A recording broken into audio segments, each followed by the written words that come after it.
Buenos días.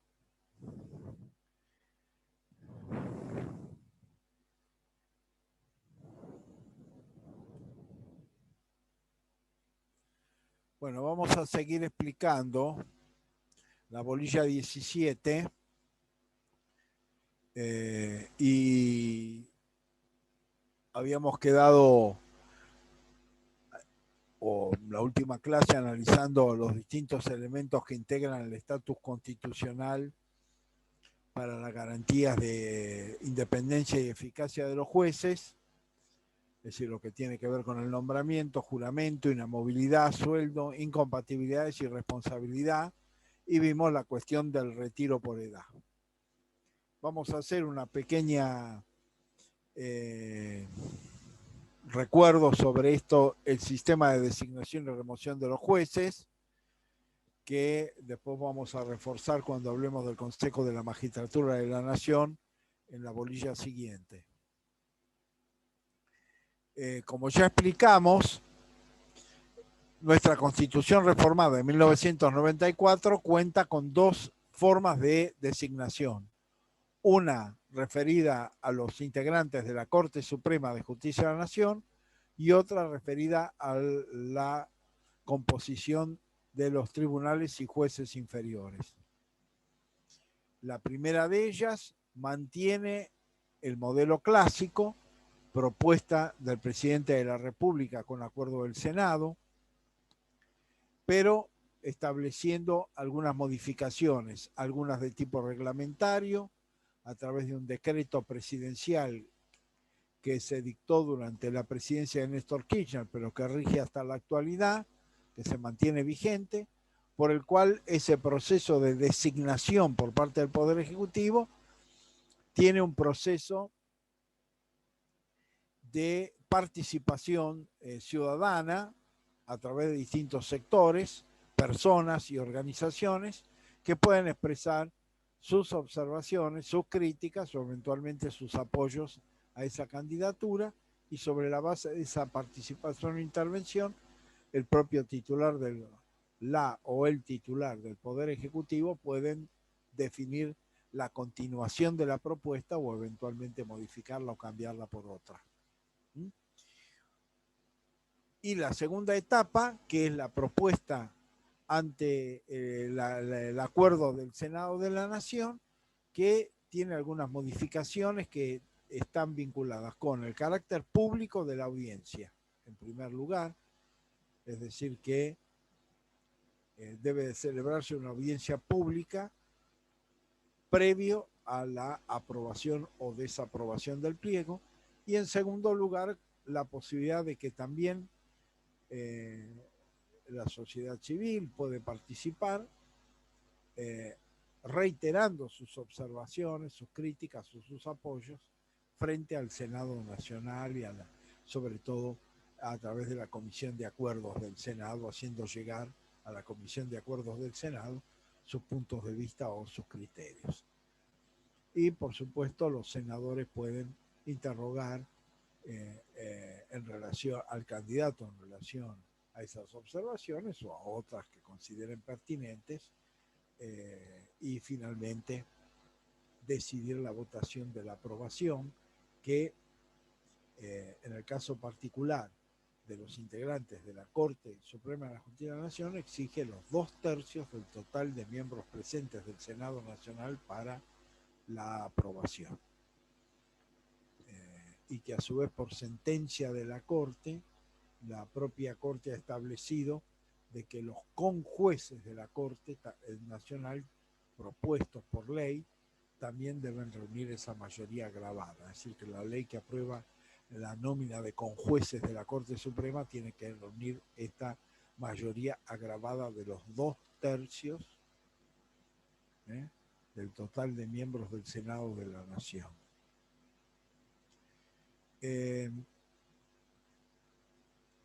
Y por otro lado, los jueces inferiores o tribunales inferiores tienen un sistema por el cual el ofrecimiento o la propuesta parte de una terna vinculante elaborada por el Consejo de la Magistratura de la Nación previo concurso público. Es decir, que la Constitución establece, en primer lugar, la obligatoriedad del concurso público, que la terna debe componerse conforme al resultado de ese concurso público, evaluando ese concurso público.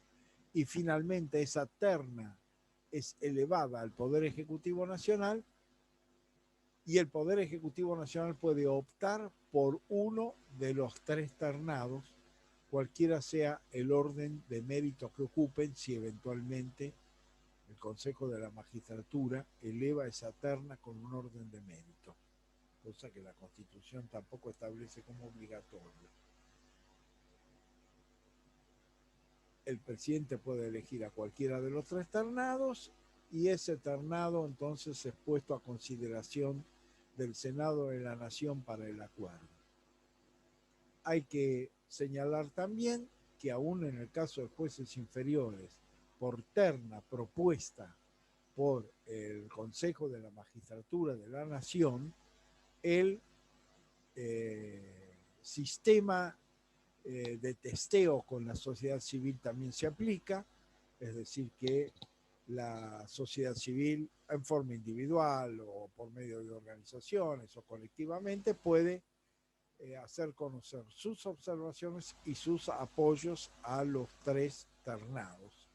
A partir de ahí, sobre todo es un trámite que se canaliza a través del Ministerio de Justicia de la Nación, en general como el ministerio específico, digamos, de competencia específica del Poder Ejecutivo.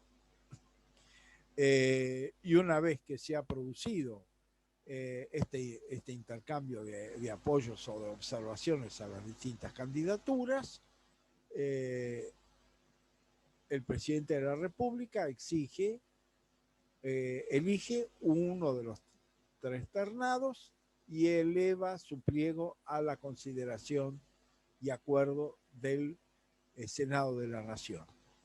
El Senado de la Nación, previa audiencia pública, decide, en este caso por mayoría absoluta de los presentes, aprobar o rechazar el pliego respectivo, previa audiencia pública en la cual, por supuesto, se pueden formular las críticas, las observaciones o las interrogaciones que los senadores consideren pertinentes, sin perjuicio que también, como en el caso de la Corte Suprema, la sociedad civil puede hacer llegar sus observaciones o sus críticas respecto o sus apoyos al candidato cuyo pliego se solicita aprobación. Y una vez que se ha obtenido el acuerdo del Senado Nacional, entonces ese integrante es designado por decreto del Poder Ejecutivo para ocupar el cargo concursado y vacante.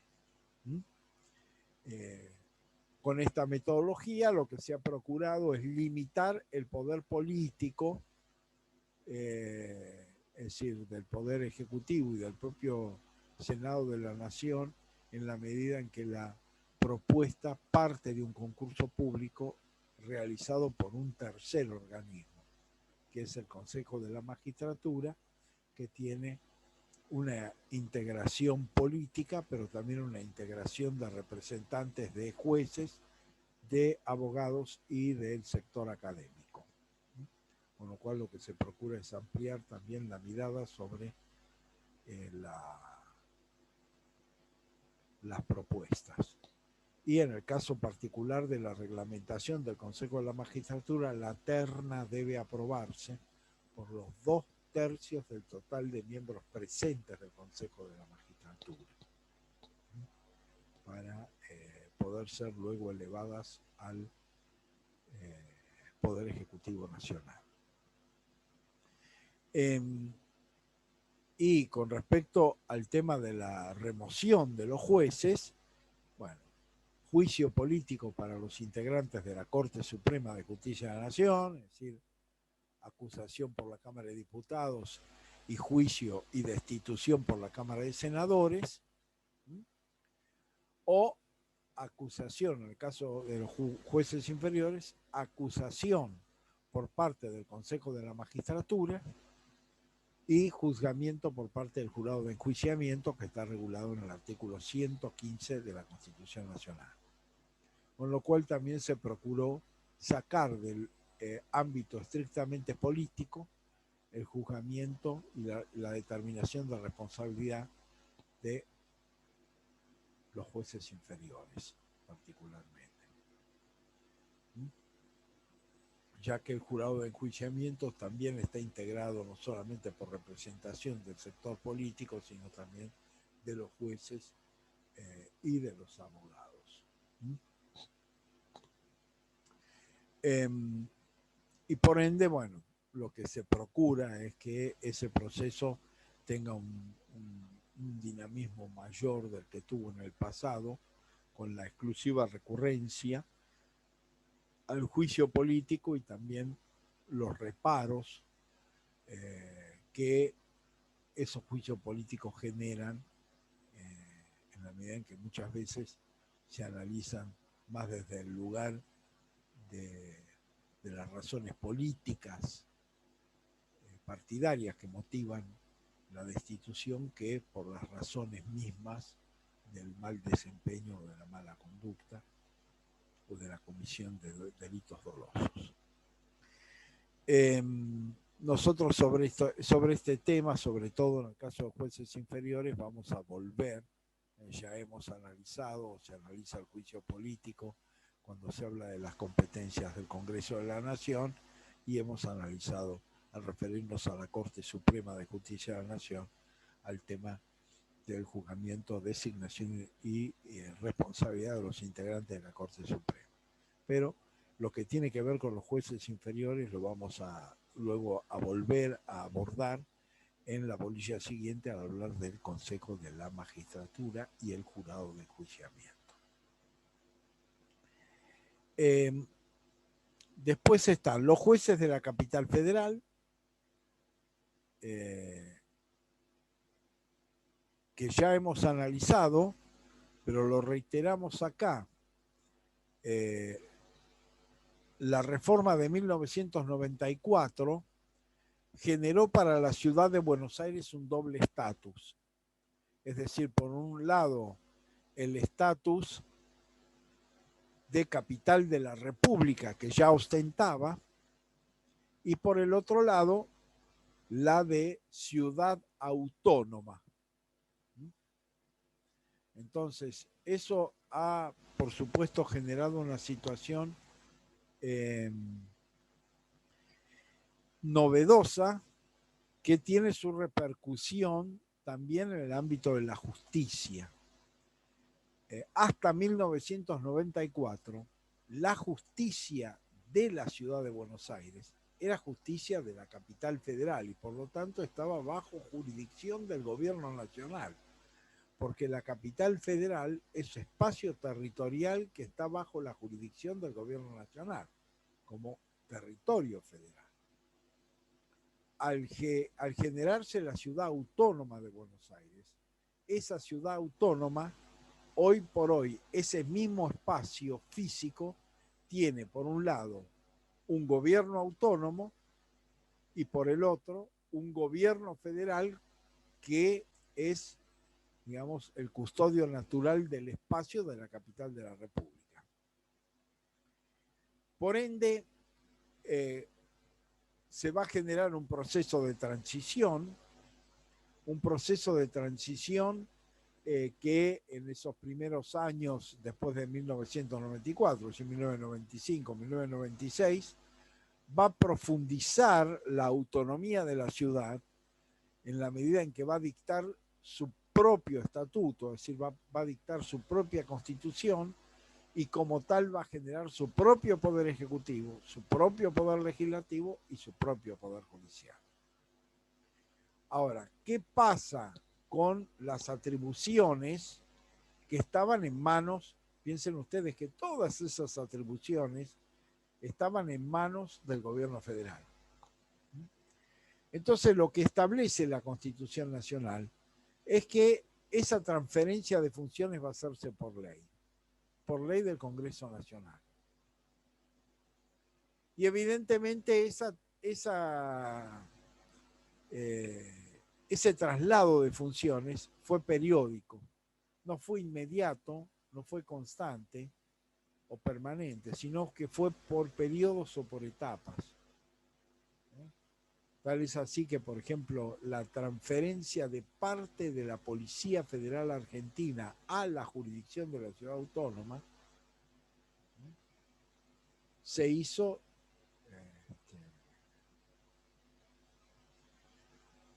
no hace tantos años, durante la presidencia de Cristina Fernández, por ejemplo.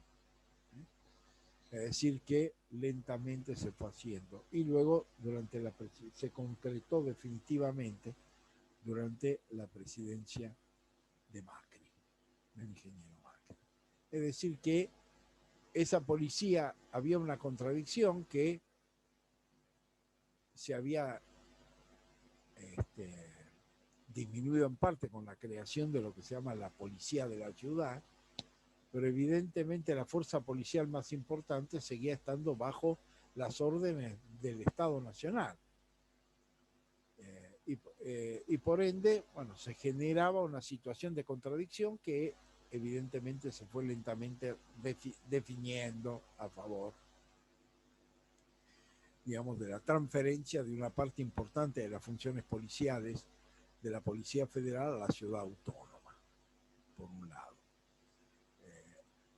Otra cuestión es el tema del transporte, por ejemplo, los subterráneos de la Ciudad de Buenos Aires, que estaban bajo jurisdicción federal y que fueron transferidos a la Ciudad Autónoma, por ejemplo,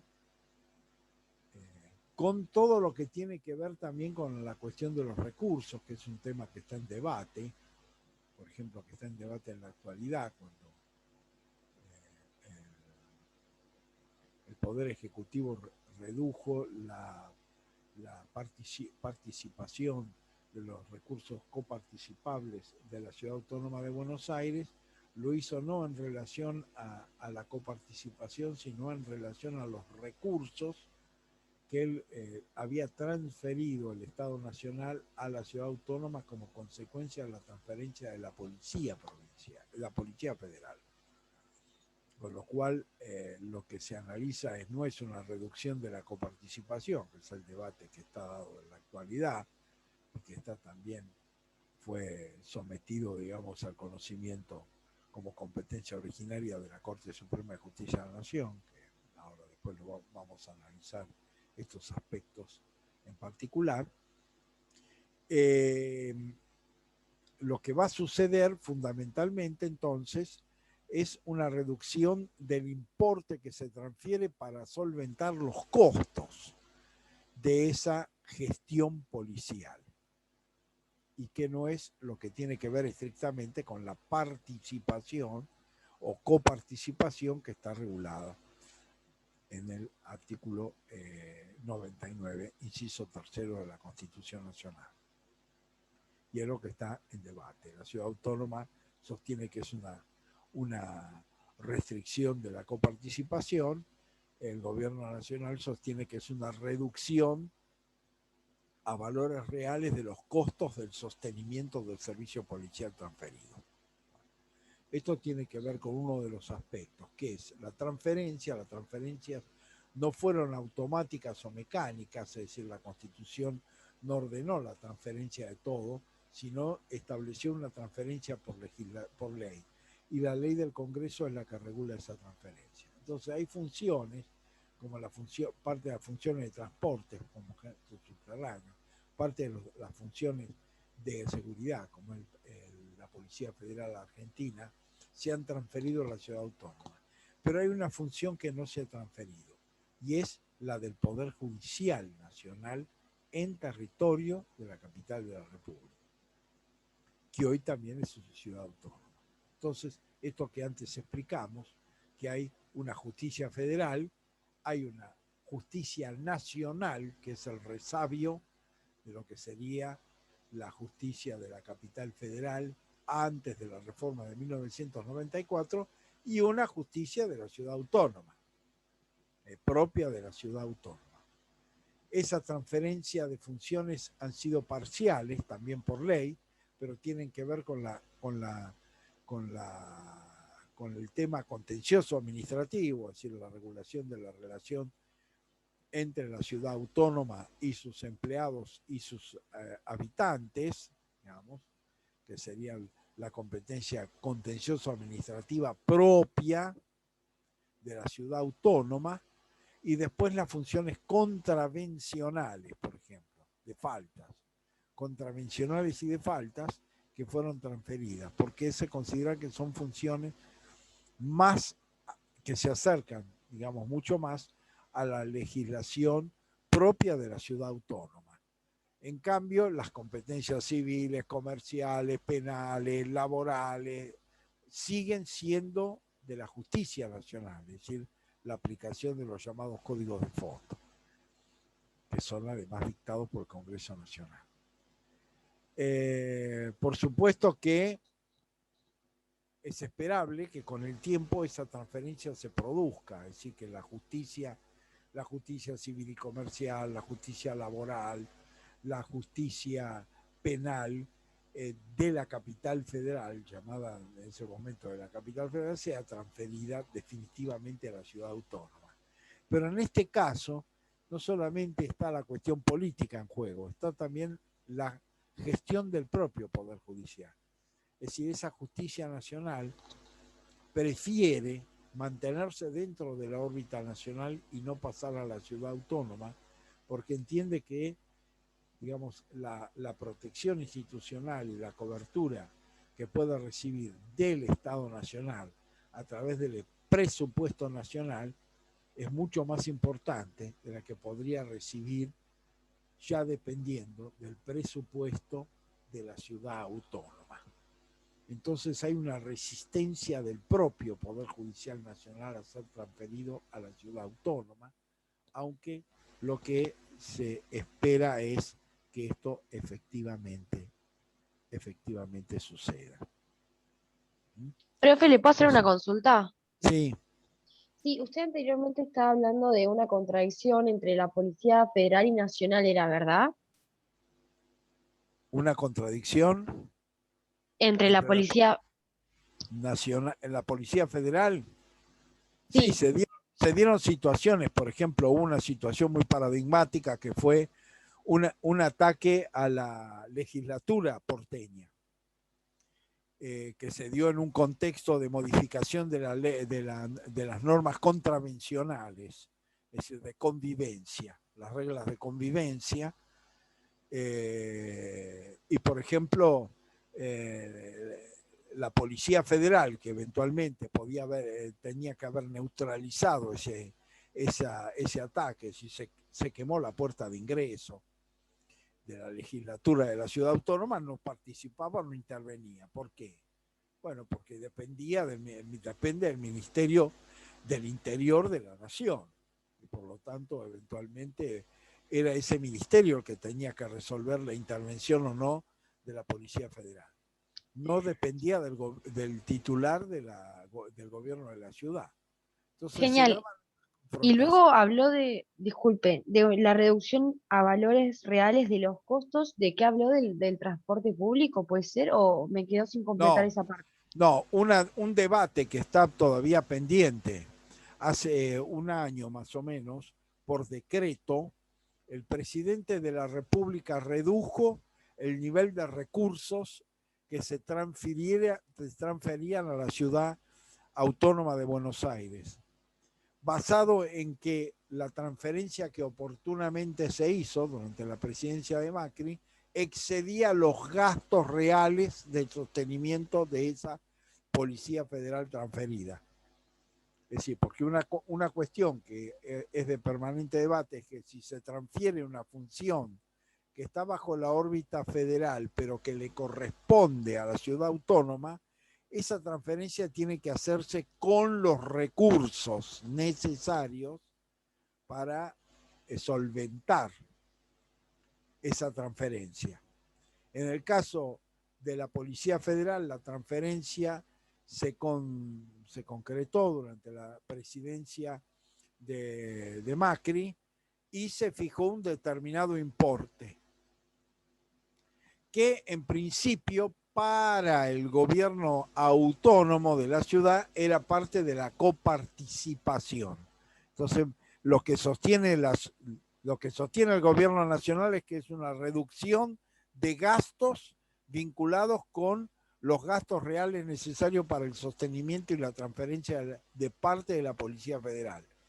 Para el gobierno de la ciudad es una afectación del régimen de coparticipación. Entonces, el debate que se da es en ese contexto. ¿Es reducción de la coparticipación o es reducción a valores reales de los gastos necesarios para la transferencia que se ha ordenado de la policía? Ahí está el debate. ¿Se entiende? Sí, Es decir, profe, gracias. son dos ámbitos distintos. Una cosa es el gasto para solventar la función transferida y otro caso es la coparticipación impositiva que tiene, digamos, otras reglas y otros o parámetros distintos. Bueno, ese es el debate que hay. ¿Por qué? Porque a la vez lo que se ha impuesto es que si bien la transferencia de funciones tiene que hacerse por ley, también deben transferirse los recursos que el Estado federal cuenta para esos gastos, porque eventualmente esa policía va a dejar de pertenecer al Estado Nacional y las erogaciones consecuentes ya no van a estar a su cargo. Por lo tanto, esas erogaciones deberían transferirse el importe correspondiente de esas erogaciones a la Ciudad Autónoma de Buenos Aires, ¿no? Porque ese fue también un debate que se tenía en ese momento, es decir, se transfieren funciones sin recursos, entonces eso está generando una situación también de injusta y de crisis, porque la ciudad autónoma entonces tendría que solventar todo con sus propios recursos y con su propio presupuesto. Es decir, esa es la situación. Y con respecto a la jurisdicción, digamos, lo que se llama los jueces de la capital federal, esos jueces deberían pasar a la ciudad autónoma, pero vuelvo a insistir, también el que no se dicte esa transferencia tiene que ver en parte también por la actitud de los propios integrantes de la Justicia Nacional de la Capital Federal que no lo desean, que se oponen. Por esta cuestión de que resulta, digamos, mayor respaldo depender del presupuesto de la Nación Argentina al lo que es que tiene un nivel recaudatorio superior al presupuesto de la ciudad autónoma, que depende de las recaudaciones propias de la ciudad, aunque la ciudad autónoma es de los distritos más ricos de la República Argentina, pero eventualmente va a depender de sus propios recursos y de los recursos que se le transfieran al transferirse la función y la coparticipación impositiva. Bueno, después hablamos de jurisdicción federal y jurisdicción provincial, digamos, que es la que establece tanto la Constitución Nacional al crear el Poder Judicial de la Nación y el artículo 5 de la Constitución Nacional que establece que las provincias deben garantizar la administración de justicia. Con lo cual, esto genera la existencia, digamos, de una doble jurisdicción, que es lo que normalmente determina la Constitución Nacional, salvo esta situación particular de la ciudad autónoma. Entonces, las provincias tienen la obligación constitucional de garantizar la administración de justicia y a su vez la nación tiene en su estructura estatal un poder judicial. Es decir, esto es lo que constituye poder judicial federal y poder judicial provincial. ¿Cuál es la regla general? Bueno, la regla general es que la justicia provincial u ordinaria, que también se la conoce así, justicia ordinaria, por ejemplo, de la provincia de Buenos Aires, es la regla y que la justicia federal es excepcional. Por lo tanto, frente a una situación de duda respecto a la determinación de competencia, debe primar la competencia provincial. ¿Por qué se establece esta regla? Es decir, que la ordinaria o provincial es de carácter general y la federal es de carácter excepcional. Porque, como ya lo vimos en otras clases anteriores, la transferencia de competencias se hace sobre la base de las provincias a la nación y la propia Constitución Nacional tiene una regla general que dice que las provincias conservan todo el poder no transferido expresamente al gobierno o al Estado Nacional. Con lo cual, solamente, digamos, serían de competencia del Poder Judicial Nacional aquellas efectivamente delegadas por las provincias a la nación. Mientras que las no delegadas, en forma tácita o expresa, se mantienen dentro de la provincia. Eso es lo que hace a la aplicación de esta regla general, de que la justicia federal es una justicia de excepción y que la justicia provincial es la regla general o es la justicia ordinaria, ¿no? Frente a lo que serían las cuestiones de competencia, ¿no? A las características básicas que serían los conflictos de competencia, que es un tema permanente para decidir y que ahora vamos a analizar de acuerdo a cómo lo resuelve la Constitución Nacional, ¿no? Pero en el ejercicio profesional, ustedes permanentemente van a tener que decidir si la demanda la presenta ante la justicia federal o la presenta ante la justicia ordinaria provincial. Eso es una cuestión de práctica constante desde el punto de vista profesional.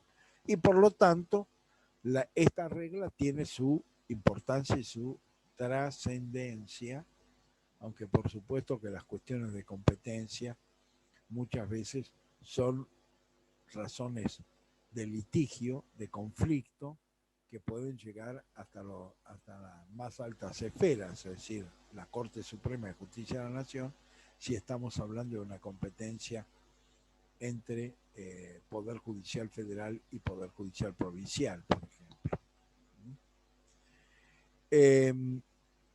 Ahora bien, ¿cómo se distribuye esas causas de jurisdicción federal dentro de esta regla general que hemos analizado?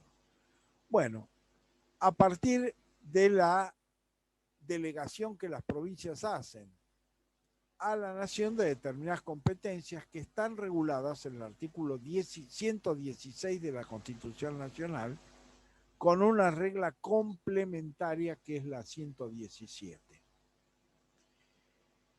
Ambos artículos definen lo que son competencias originarias y competencias apeladas de la Corte Suprema de Justicia de la Nación. Originaria, ¿qué quiere decir? Que son las que define el 117 de la Constitución Nacional, que la Corte Suprema de Justicia interviene como único tribunal de juicio. Es decir, que la demanda se interpone ante la Corte y se resuelve ante la Corte como instancia única, porque a la vez es el máximo tribunal federal. Es decir, que no admite recurso o apelación de ninguna naturaleza ante otro tribunal diferente o distinto. Es lo que ha sucedido en la última resolución de la Corte entre gobierno autónomo y Estado Nacional respecto a la presencialidad en las clases. Bueno, su resolución es una resolución donde participa en forma originaria como único tribunal de juicio y su sentencia es per se definitiva, porque no admite dentro del organigrama jurisdiccional local apelación a ningún otro tribunal superior.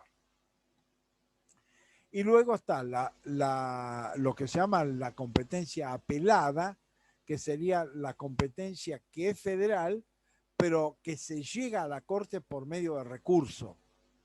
Es decir, y en este caso del recurso extraordinario federal en particular.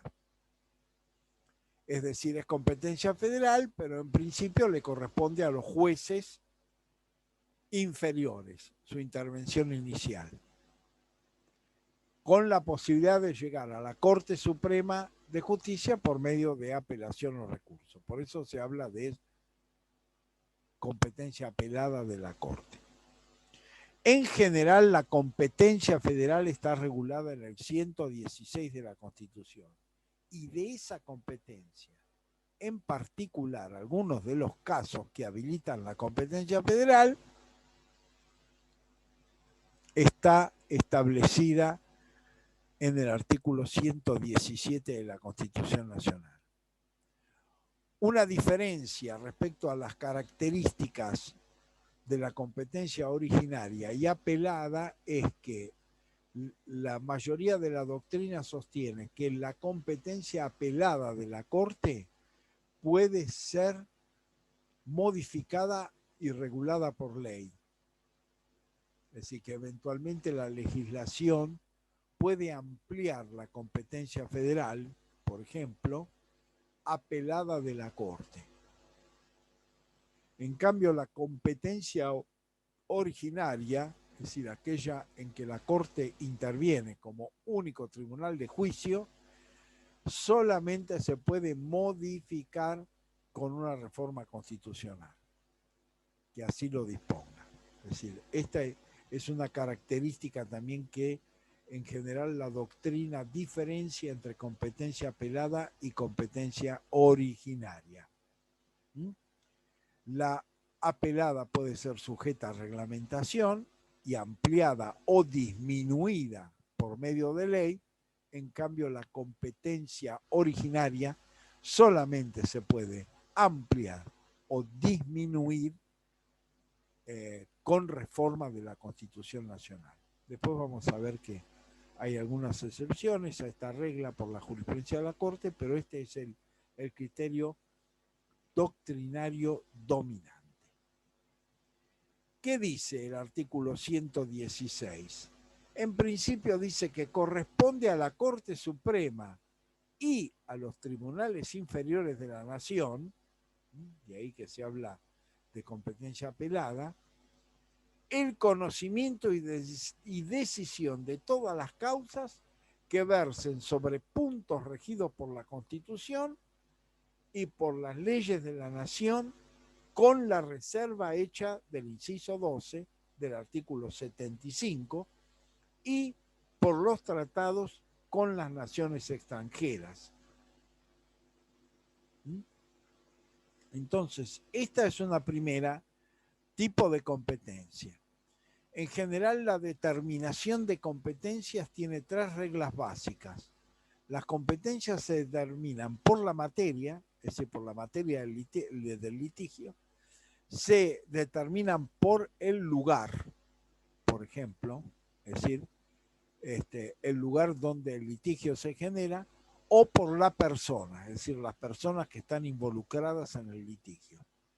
En general son los tres aspectos a analizar: materia, persona y lugar, para poder determinar con cualquiera de esos elementos si los elementos habilitan o no la competencia federal o le corresponde la competencia ordinaria provincial de carácter general. Esta primera descripción: cuestiones regidas por puntos de la Constitución, por las leyes nacionales, con excepción del artículo 75, inciso 12. ¿Cuál es ese inciso?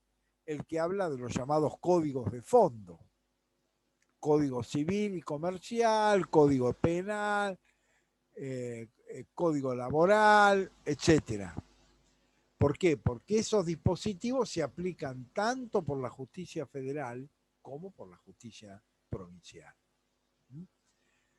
Pero si se trata de leyes nacionales, es decir, lo que se llaman leyes que regulan ámbitos estrictos de la nación, por ejemplo, la Ley de Educación Superior, que regula la enseñanza en las universidades, en la medida en que las universidades públicas están bajo la órbita exclusiva del Estado Nacional, por ejemplo, son de competencia federal. Es decir, es una ley que genera por su naturaleza la competencia federal, por ejemplo. Es un ejemplo de ley nacional, por ejemplo. O si el tema está regido particularmente por un tema convencional, es decir, lo que está en litigio es la aplicación o interpretación de un tratado internacional, principalmente, o eventualmente por puntos regidos por la Constitución. Ahora, hay que tener en cuenta, por ejemplo, de que ese aspecto es aplicable, tratado internacional, constitución nacional o ley nacional, si específicamente el litigio, desde el punto de vista de la materia, está regulado por estos dispositivos. Ahora, si hay un proceso que aplica derecho, los llamados códigos de fondo, conjuntamente con la Constitución y los tratados, ya ahí no aparece esa competencia federal. Se podrá llegar a la Corte por vía de recurso, extraordinario, pero no genera la competencia federal apelada, porque es aplicación de código de fondo. Pero si la cuestión es aplicación exclusiva de la Constitución Nacional, aplicación exclusiva de un tratado internacional o aplicación exclusiva de una ley nacional, entonces ahí tenemos, en razón de la materia, la competencia federal. Esta es la primera situación que describe el artículo 116. Entonces, si el tema está regido exclusivamente por la Constitución, es decir, o está regido exclusivamente por un tratado internacional, es decir, la interpretación y aplicación de un tratado internacional, o eventualmente exclusivamente por una ley nacional, entonces hay competencia en relación a la materia. El segundo aspecto es de las causas concernientes a embajadores, ministros públicos y cónsules extranjeros. Es decir, acá hay lo que se llama la competencia en relación a la persona.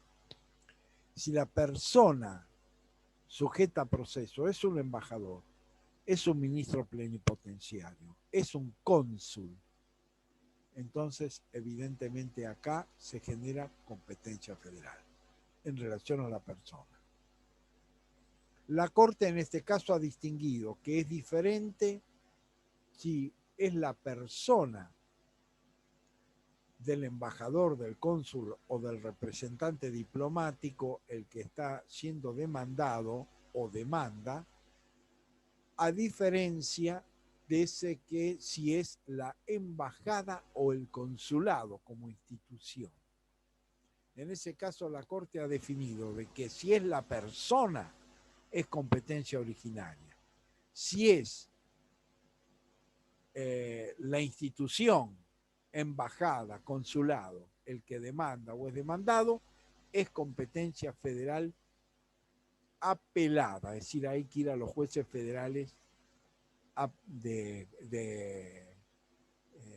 competencia originaria, digamos, a un juez federal de primera instancia. Esta es una distinción que se aplica por vía jurisprudencial. Hay que tener en cuenta acá, por ejemplo, de que a su vez el artículo 117 incluye los casos de embajadores, ministros públicos y consulares como competencia originaria de la Corte. Entonces, al regular su competencia originaria, la Corte ha distinguido entre estas situaciones. Si yo demando por un juicio laboral a la embajada rusa, como es el ejemplo que se ha tratado, la Corte ha dicho, no, se demanda a la institución embajada, corresponde que el juicio sea de competencia federal apelada, pero que no le corresponda originariamente a la Corte su tratamiento. Si lo que se afecta es a la persona, o se denuncia o se demanda es a la persona del embajador, a la persona del representante diplomático, plenipotenciario o consular, en ese caso hay competencia originaria. El caso típico en lo cual se dio, por ejemplo, competencia, o sea, competencia originaria en materia penal, se dio en la Argentina, fue el atentado a la Embajada de Israel, porque se entendió, y la Corte entendió, que no se trató de un atentado contra la embajada, sino un atentado contra la persona del embajador. Es decir, consideró que el ataque iba dirigido a la persona del embajador y por lo tanto consideró en ese contexto de que correspondía a su competencia penal originaria. Esto retomando lo que les dije antes. Si bien la competencia originaria, según sostiene la doctrina, no puede ser ni disminuida ni ampliada, sino por reforma constitucional, la interpretación que ha hecho la Corte Suprema en este caso, por ejemplo, distinguiendo embajada de embajadores, es decir, tomando el texto del artículo 116 con interpretación restrictiva, porque habla de embajadores, bueno, puede considerarse también una forma de limitación de esa competencia originaria. Pero lo cierto es que lo que ha dicho la Corte es que esa competencia, sobre todo, se torna originaria si el afectado, es decir, quien demanda o es demandado, es la persona del embajador, del representante diplomático o consular. ¿Cuál es el motivo en este caso? Bueno, sobre todo el motivo es el juego de las relaciones internacionales.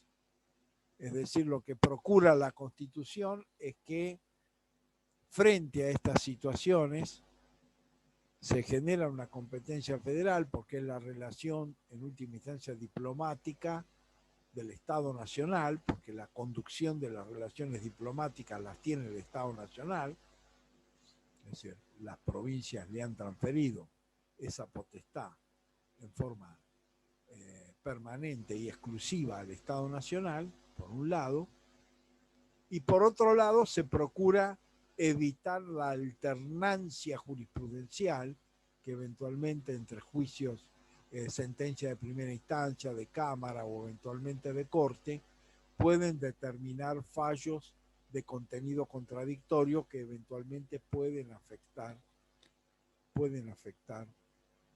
las relaciones diplomáticas.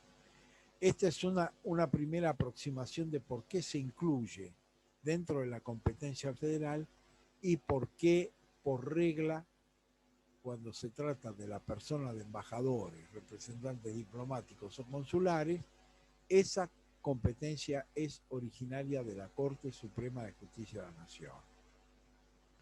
Por otro lado, como está en juego las relaciones diplomáticas, en general se establecen normas que en el marco de la reciprocidad, es decir, que rijan tanto a favor de los representantes diplomáticos argentinos como de los representantes diplomáticos extranjeros en el país, se establece que frente a estas situaciones, donde la persona del embajador, el representante diplomático consular esté involucrado, existe la posibilidad de que la situación, la irregularidad, la infracción sea también juzgada en el propio territorio del país representado. Y lo mismo rige con respecto al cumplimiento de la condena.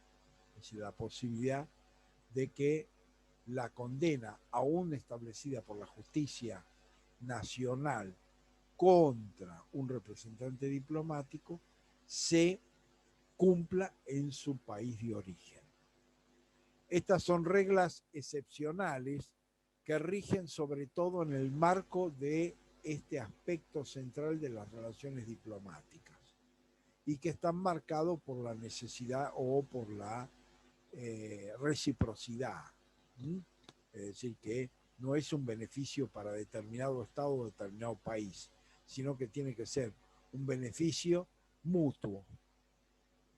Es decir, que el representante diplomático puede optar por ser juzgado en su país de origen o cumplir la sentencia en su país de origen en la medida en que el representante diplomático argentino en aquel país también tenga ese mismo beneficio.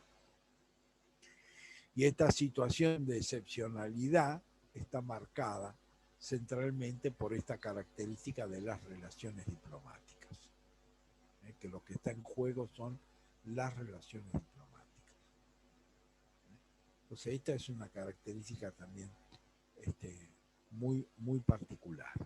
Por otro lado, también se ha entendido por la interpretación jurisprudencial de que no solamente se habla de embajadores o representantes diplomáticos de terceros países, sino también de los organismos internacionales. Entonces, un representante de la Organización Internacional del Trabajo de Naciones Unidas en la Argentina se considera también un embajador o representante diplomático. Es decir, que los representantes de los organismos internacionales, ya sea en el marco de Naciones Unidas o de la Organización de Estados Americanos, se consideran también embajadores. Y tal es así que también la Argentina designa embajadores ante Naciones Unidas o embajadores ante la Organización Americana, ¿no? La OEA. Esta es otra cuestión que se ha incluido por interpretación, ¿no? Tengan ustedes en cuenta que el artículo 116 es una redacción que proviene de la Constitución de 1853 y los organismos internacionales se han consolidado recién en el siglo XX y más fuertemente después de la finalización de la Segunda Guerra Mundial.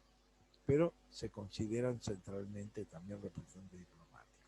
También se entiende que que se incluye dentro de esta competencia a un representante diplomático o consular que está en tránsito.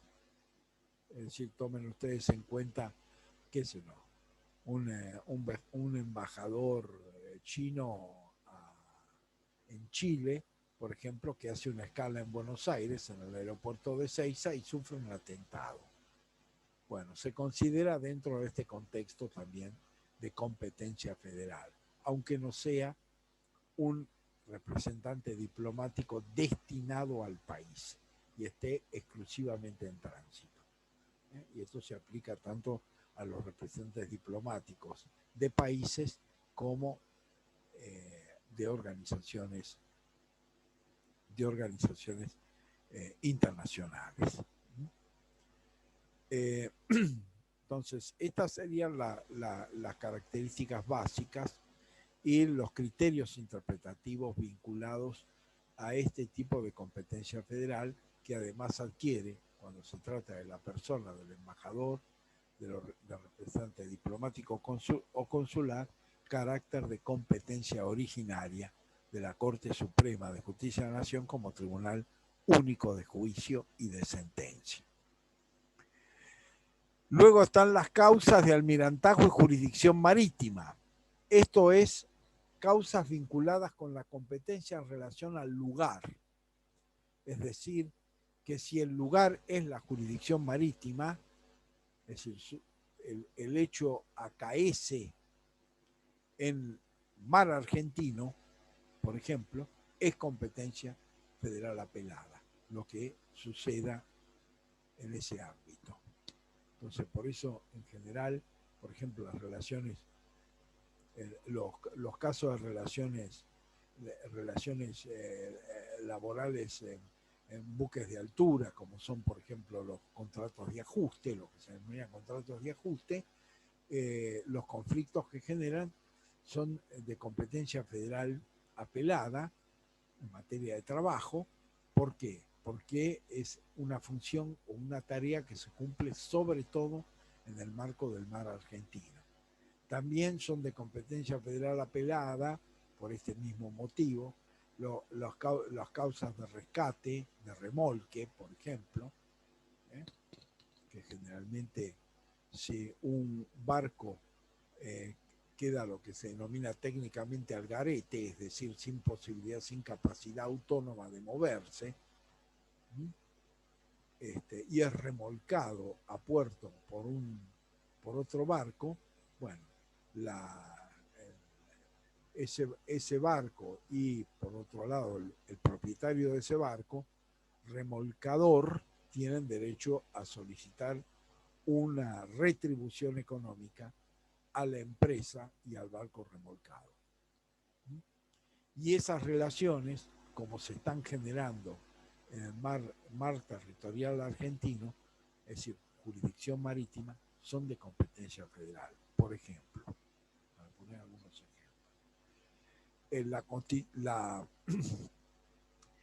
también por vía interpretativa se ha ampliado esto a lo que se conoce como jurisdicción aérea. Es decir, tengan ustedes, por la misma razón que expliqué antes, la jurisdicción aérea va a comenzar a desarrollarse en el siglo XX y por lo tanto no estaba contemplada no estaba contemplado en el texto de la Constitución histórica. Pero por vía interpretativa se ha entendido que también la jurisdicción aérea es competencia federal. Por lo tanto, cuando sucede, por ejemplo, un accidente de aviación en la jurisdicción aérea argentina, su investigación le corresponde a la justicia federal apelada, en principio, ¿no? Justamente porque jurisdicción marítima y jurisdicción aérea son dos ámbitos territoriales, son dos lugares que se consideran soberanos del Estado Nacional y que como consecuencia de ello generan, por imperativo del 116, la competencia de la justicia federal en relación al lugar. Después, de los asuntos en que la nación sea parte. Este es otro aspecto que tiene que ver con competencia en relación a la persona. Se entiende que el concepto nación está utilizado como sinónimo de gobierno nacional. Por lo tanto, hay competencia federal apelada en todo caso en que el gobierno nacional y sus órganos centralizados y descentralizados demanden o sean demandados, o donde intervenga personas, funcionarios propios de ese gobierno nacional. Es decir, en todo caso, para poner un ejemplo, si yo demando al Banco de la Nación Argentina o el Banco de la Nación Argentina me demanda por una deuda en una cuenta corriente, ese es un juicio comercial de competencia federal. ¿Por qué? Porque el Banco de la Nación Argentina es una entidad financiera, una entidad bancaria que está bajo la jurisdicción del gobierno nacional. Si, por ejemplo, la AFIP reclama una deuda impositiva, es competencia federal, porque es un órgano que está bajo la jurisdicción del gobierno nacional. Entonces, en esos casos en que siempre, o por ejemplo, una demanda penal, porque la posibilidad de que, para poner un ejemplo, el presidente de la República cometa el delito de defraudación o cometa un delito de peculado, por ejemplo, la persona sometida a proceso genera la competencia federal. Si es un particular, si es un empresario, si no son fondos públicos los que están en juego, pues probablemente será la justicia penal ordinaria la que intervenga. Pero si lo que está en juego en una causa penal es la investigación de fondos públicos o la responsabilidad de funcionarios públicos, es competencia federal. Entonces, este es uno de los conceptos, digamos, más amplios y más comunes en los cuales la competencia federal se instala. Es decir, los casos en que la nación sea parte. entendido como gobierno nacional, entendido como personas o instituciones que están bajo la órbita directa del Estado Nacional, o aún en los casos en que pueda haber órganos descentralizados, pero que están bajo el control del Estado Nacional. Entonces ahí es un principio básico vinculado con la persona y vinculado sobre todo con el concepto amplio de gobierno nacional en su estructura centralizada y descentralizada. Si yo demando a un ministerio del gobierno nacional, el Ministerio de Justicia de la Nación, bueno, la competencia es federal, porque yo lo que estoy demandando es un poder del Estado Nacional. Entonces, ese es otro ámbito de generación de competencia federal que es, vuelvo a insistir, de los más amplios, más generales. Y luego la Constitución dice las causas que se susciten entre dos o más provincias, entre una provincia y los vecinos de otra, entre los vecinos de diferentes provincias y entre una provincia o sus vecinos contra un Estado ciudadano, contra un Estado o ciudadano extranjero. Entonces, acá la última parte del 116 marca ya no solamente una parte, marca ambas partes, es decir, que la demanda debe suscitarse, debe generarse entre las partes descritas por la última parte del artículo 116.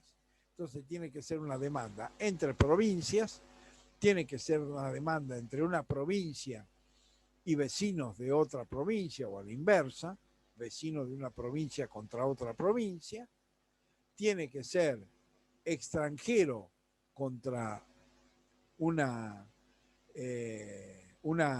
provincia, o Estado extranjero contra una provincia contra Estado extranjero o contra ciudadano extranjero, o vecinos, una demanda entre vecinos de distintas provincias. Esto ha suscitado, digamos, una modificación. Se ha entendido en general que otra característica de la justicia federal es que es irrenunciable. Es decir, que la justicia federal es irrenunciable, es decir, que porque como está fijada por la Constitución, las partes no pueden renunciar a ella. Bueno, esta regla de irrenunciabilidad en estos casos descritos, en algunos casos, se ha admitido por la jurisprudencia de la Corte Suprema de Justicia de la Nación. Por ejemplo, vecino de una provincia contra vecino de otra provincia. Esta es una situación que puede darse muy habitualmente, por ejemplo, en la ciudad de Mar del Plata durante el verano. Se produce un accidente de tránsito entre un habitante de la ciudad de Mar del Plata y un turista de la provincia de Tucumán. Entonces es vecino de una provincia, provincia de Buenos Aires, contra vecino de otra provincia, provincia de Tucumán. Bueno, en esos casos, por ejemplo, la Corte Suprema de Justicia de la Nación ha admitido el pacto de competencia, es decir, que las partes pueden renunciar a la competencia federal y llevar adelante el proceso ante la justicia ordinaria provincial, por ejemplo, en este caso de la provincia de Buenos Aires, que es el lugar en que el accidente se ha producido, en el Departamento Judicial Mar del Plata, aunque en principio le corresponde a la justicia federal. Entonces, estas situaciones, por ejemplo, que pueden darse particularmente, por ejemplo, entre vecinos de distintas provincias, bueno, en la práctica se ha admitido la posibilidad de la renuncia. ¿Qué pretende proteger la Constitución? Bueno, pretende proteger los intereses de ambas partes en el litigio. Si es una provincia contra otra provincia, bueno, la lógica es que no sea la justicia provincial de las provincias en conflicto la que resuelva, porque eso generaría un privilegio para alguna de las partes en litigio. Yo digo, bueno, ¿qué es lo que ha pasado? Por ejemplo, un litigio entre la provincia de Buenos Aires o la provincia de, por ejemplo, un litigio que en definitiva ha sido bastante reciente. Un litigio entre la provincia de La Pampa y la provincia de Mendoza por la administración del río Atuel, por ejemplo, que es un río que pasa a ambas provincias, a ambas jurisdicciones. En ese caso, si yo digo no, es competente la provincia de Mendoza, estoy generando una tendencia favorable a esa provincia, porque va a ser su propia justicia la que resuelve. Si yo digo al contrario, en la provincia de La Pampa, generé un privilegio para esa provincia. Entonces, el constituyente que resuelve que sea la justicia federal, que sería independiente de ambas provincias en conflicto, la que resuelve. Bueno, esto sucede, se puede trasladar a las otras situaciones, ¿no? Vecinos de una provincia contra otra provincia, Estado extranjero contra provincia, por ejemplo, para evitar esa situación de privilegio. Esa es la razón. Entonces también cuando es vecino de una provincia contra vecino de otra provincia, bueno, la idea es que sea la justicia federal, una justicia diferente a ambas vecindades la que resuelva el conflicto. Pero por vía jurisprudencial, por ejemplo, se ha admitido la renuncia de la competencia federal en estos casos. En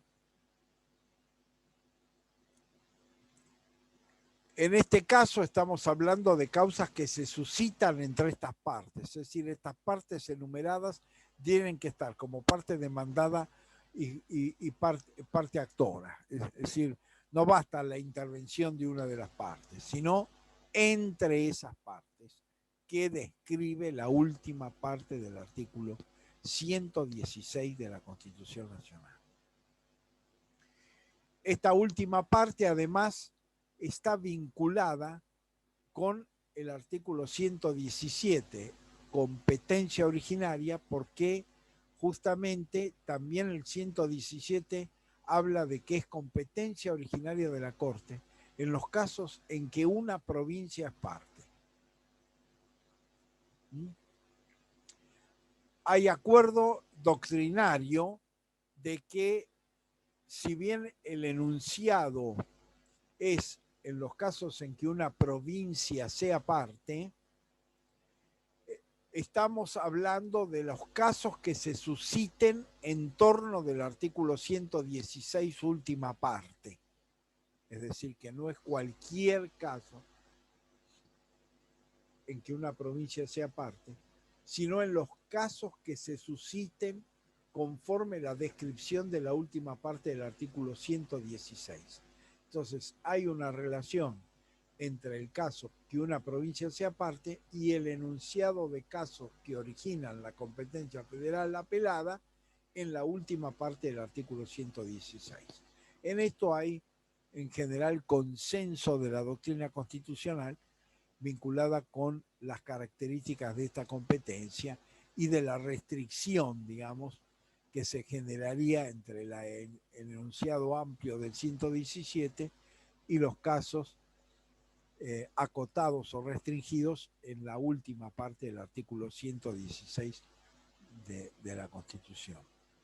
Un tema que es un tema de debate y que todavía no tiene una definición unívoca, aunque sí mayoritaria, pero que ha generado controversias,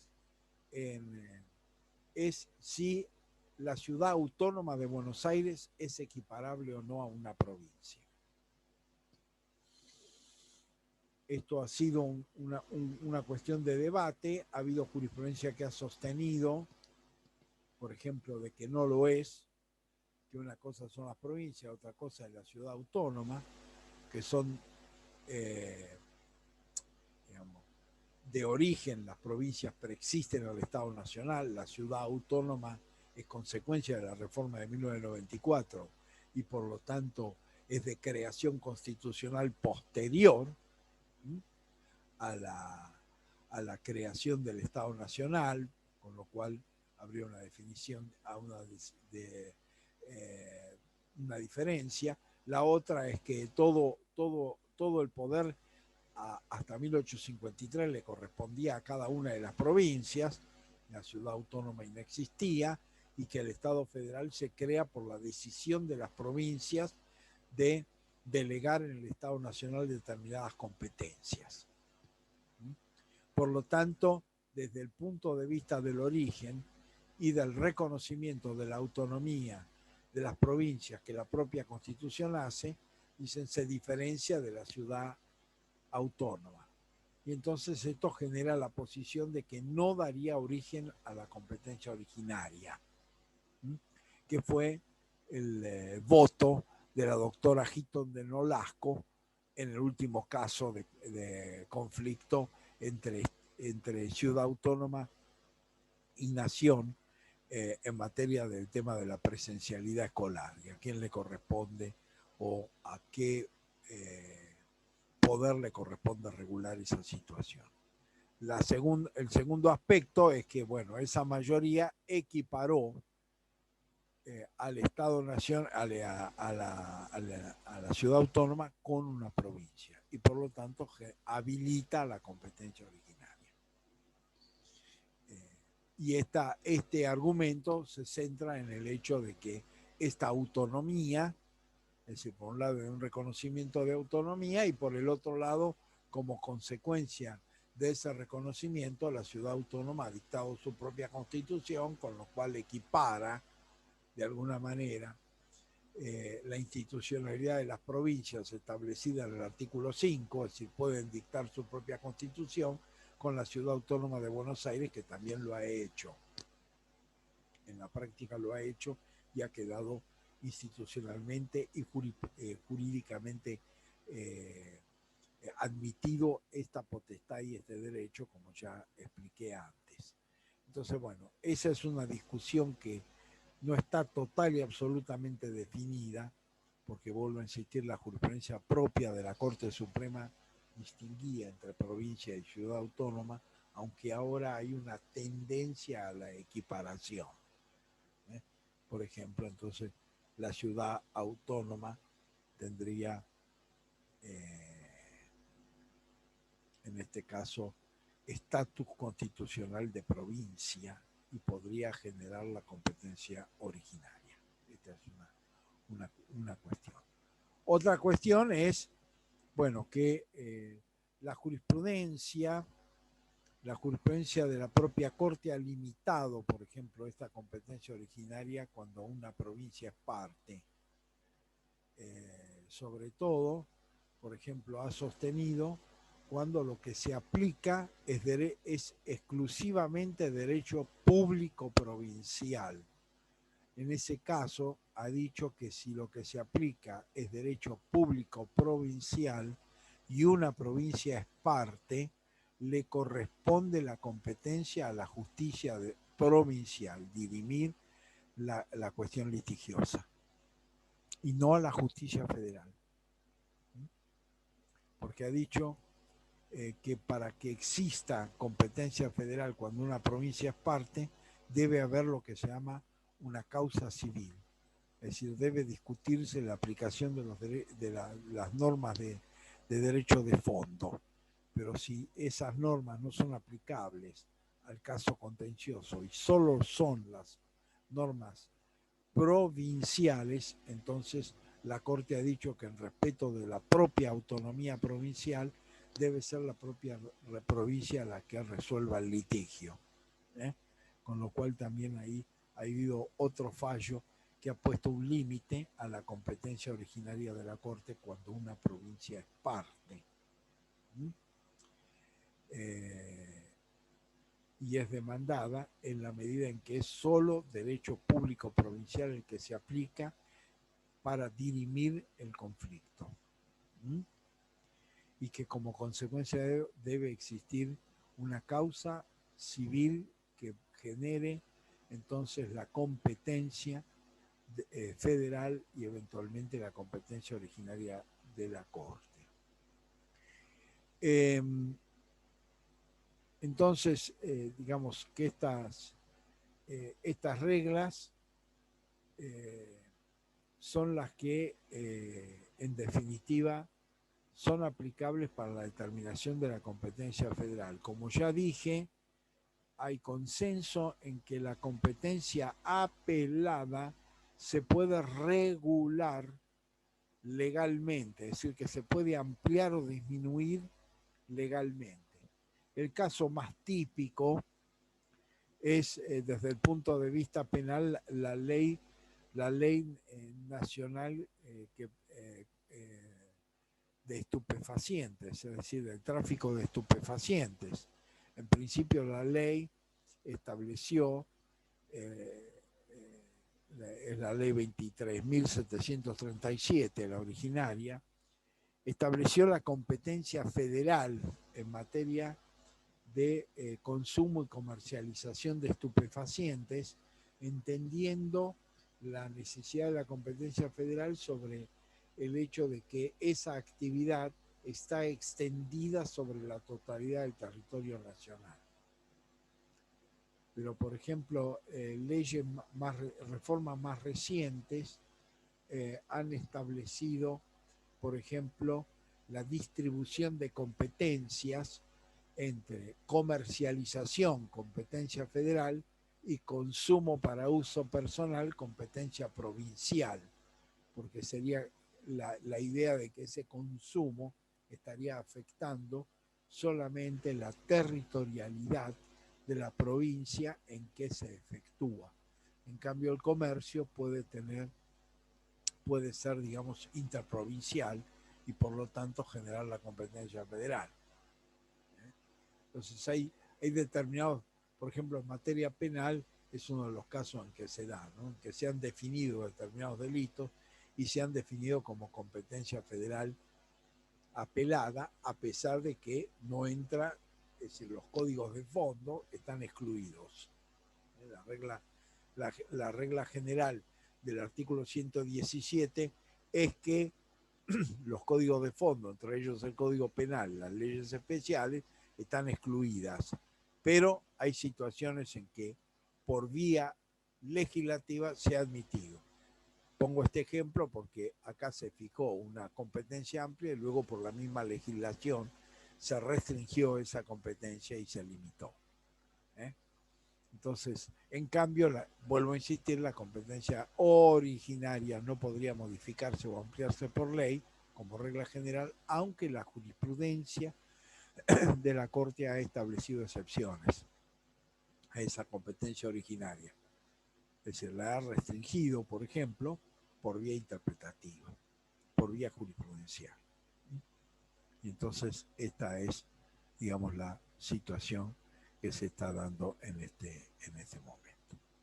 Bueno, esto es en general entonces vinculado con la competencia, vinculado con la distribución entre jurisdicción federal y provincial y las reglas generales que el propio artículo 116 y 117 contienen, inicialmente para definir lo que constituiría competencia federal por delegación de las provincias y lo que, por regla general, de que las provincias conservan todo el poder no delegado al Estado Nacional, las demás competencias serían prima facie de competencia ordinaria provincial, salvo aquellos casos en que una ley fije la competencia federal apelada que puede estar sujeta a reglamentación.